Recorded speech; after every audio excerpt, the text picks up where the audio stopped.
دنیا میں اس وقت 70% سے زائد وسائل مسلمان ملکوں میں موجود ہیں، دنیا کے معدنی وسائل، گزرگاہیں، اس سے بھی زیادہ بڑے پیمانے پہ جو تجارت ہوتی ہے مسلمان علاقوں میں، وہ نہر سوئز کہہ لیں یا کیسپین والا دیکھ لیں، اور بڑی بڑی گزرگاہیں ہمارے مسلمان ملکوں کی دسترس میں، جب چاہیں بند کر سکتے ہیں ہم۔ پوری دنیا میں ایک ہے طوفان کھڑا ہو جائے گا، سب بیٹھ کر بات کریں گے، نہیں کرتا یہ حکمران ٹولہ۔ ہمارے پاس وسائل، ہمارے پاس آبادی، ہمارے پاس کمی تو نہیں ہے کسی چیز کی، لیکن کیا نہیں ہے؟ حمیت نہیں ہے، غیرت نہیں ہے، دین کا تصور موجود نہیں ہے۔ اس لیے فلسطینیوں کی یہ پکار، بس اللہ تعالیٰ سے پناہ مانگے کہ قیامت کے دن وہ بچے ہمارے سامنے آ جائیں گے، اگر وہ فلسطینی بچے جن پر اس وقت بھی بمباری ہو رہی ہے، جن کے کتنے بچوں کو شہید کر دیا گیا ہے، 50-60 ہزار فلسطینی شہید ہوئے ہیں پچھلے 1.5 سال میں، اور اس پر ہمارا حکمران طبقہ سویا ہوا ہے، تو ہم کیا جواب دیں گے؟ اس لیے یہ قرآن کی فریاد ہے، یہ قرآن کی پکار ہے۔ قرآن پاک میں کتنے احکامات ایسے ہیں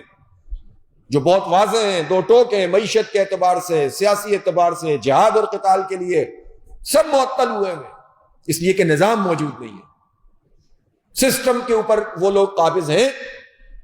کہ جو اپنی مرضی سے پورے نظام کو چلاتے ہیں، اللہ کی مرضی سے نہیں چلاتے، جو امریکہ کی طرف دیکھتے ہیں وہ اس کی مذمت کی جرت بھی نہیں کرتے، وہ اس کو خدا سمجھتے ہیں کہ اس کی مجھے عاشق نہیں۔ اس وقت کیا ہے پاکستان میں؟ حکومت ہو یا اپوزیشن، فوجی جرنیل ہو یا سیاستدان، سب یہ دیکھ رہے ہیں کہ ٹرمپ کی خوشنودی ان کو مل جائے، تاکہ ان کا دال دلیا چلتا رہے، ان کی دکان چلتی رہے، ان کے مزے ہوتے رہیں، چاہے امت کا بیڑا غرق کر دیں ظالم۔ تو یہ تو قیامت کے دن حساب دینا پڑے گا، انہی کو نہیں دینا جو یہ کر رہے ہیں، مجھے اور آپ کو بھی دینا ہے اگر ہم ان کے خلاف نہیں اٹھ کر کھڑے ہوتے ہیں اور اپنی آواز نہیں اٹھاتے ہیں۔ قرآن پاک میں وہ آیتیں نہیں ہیں، یا ایھا الذین آمنوا ما لکم اذا قیل لکم انفروا فی سبیل اللہ اثاقلتم الی الارض ارضیتم بالحیاۃ الدنیا من الآخرہ فما متاع الحیاۃ الدنیا فی الآخرۃ الا قلیل، کہ لوگوں جو ایمان لائے ہو، تم ان کے لیے جب تم سے کہا جاتا ہے کہ تم اللہ کے راستے میں نکلو تو تم زمین سے چمٹ کر رہ جاتے ہو، تم نے دنیا کی زندگی کو ترجیح دے لی آخرت کے مقابلے میں۔ کہو کہ یہ بہت تھوڑی سی قلیل ہے، بہت محدود ہے یہ دنیا کی زندگی آخرت کے مقابلے میں، تم نہیں نکلو گے تو اللہ تعالیٰ تم پر عذاب نازل کرے گا۔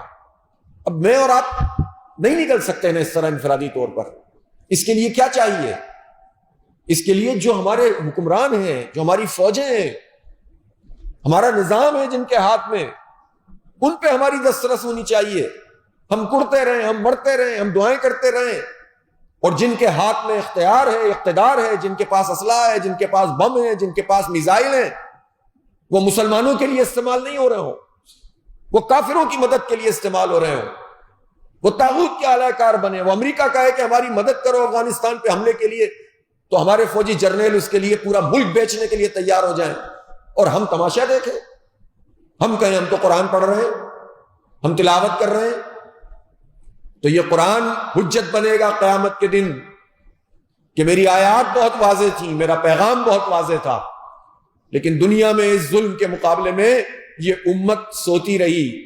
اور اگر اس کو سلایا جا رہا تھا تو یہ ان لوگوں کی کے خلاف اٹھ کر کھڑی نہیں ہوئی کہ جو ان کے راستے میں رکاوٹ بنے ہوئے۔ لہٰذا قرآن پاک کی اس فریاد پہ بھی ہمیں لبیک کہتے ہوئے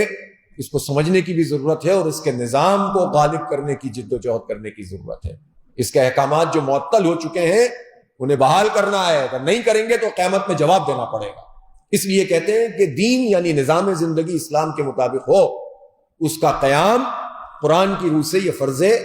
اولی ہے ہمارے لیے، ورنہ ہمارا دین ادھورا ہے۔